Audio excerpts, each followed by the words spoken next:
Assalamualaikum warahmatullahi wabarakatuh.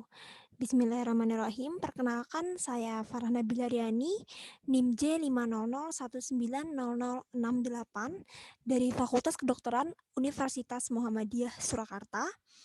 Jadi di sini saya akan mempresentasikan tugas ujian akhir semester tentang karya tulis ilmiah dengan dosen pengampu Bapak Muhammad Rizky, Magister Pendidikan.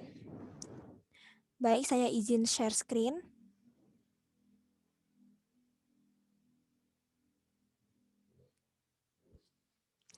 Baik, saya izin memulai, Gih. Untuk karya tulis ilmiah saya berjudul Hubungan Antara Frekuensi Penggunaan Gadget Terhadap Kesehatan Mental Remaja.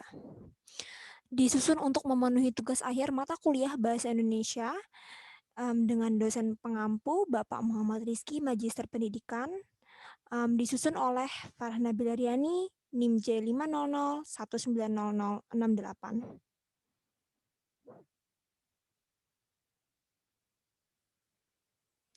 Ya, untuk latar belakang, sehat adalah sebuah kondisi maksimal, baik dari fisik, sosial, sehingga dapat melakukan suatu aktivitas yang menghasilkan sesuatu.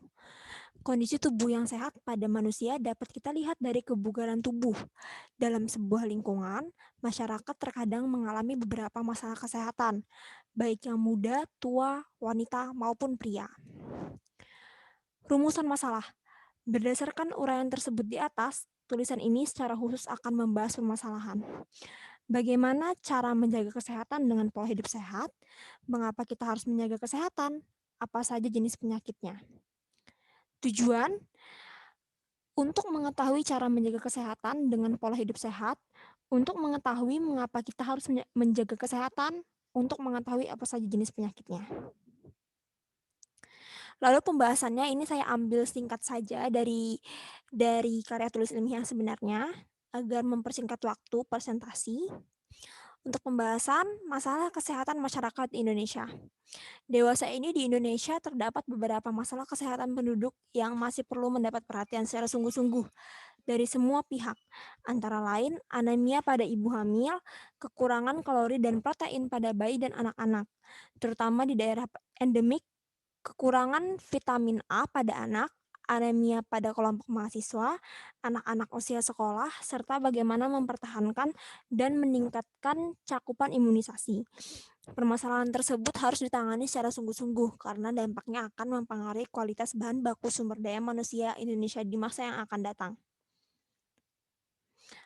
Masih pembahasan, perubahan masalah kesehatan ditandai dengan terjadinya berbagai macam transisi kesehatan, berupa transisi demografi, transisi epidemiologi, transisi gizi, dan transisi perilaku.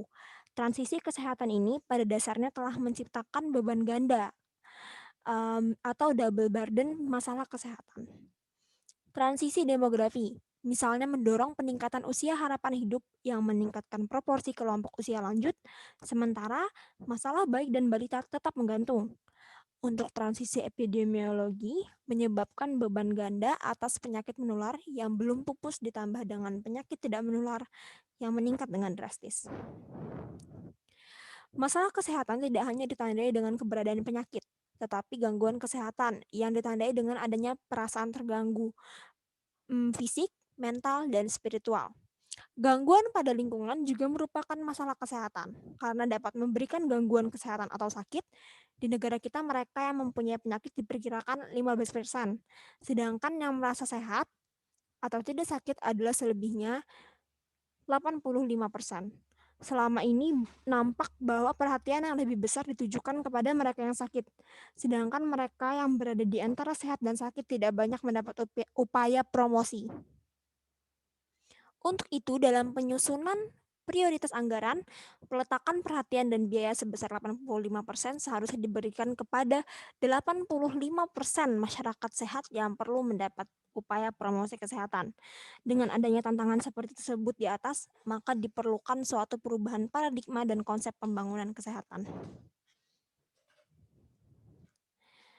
Untuk kesimpulan, paradigma sehat merupakan suatu strategi baru pembangunan kesehatan yang memandang masalah kesehatan sebagai suatu variabel kontinu, direncanakan dalam suatu sistem desentralisasi dengan kegiatan pelayanan yang senantiasa bersifat promotif untuk mengentaskan kesehatan masyarakat oleh tenaga kesehatan profesional bersama masyarakat yang partisipatif.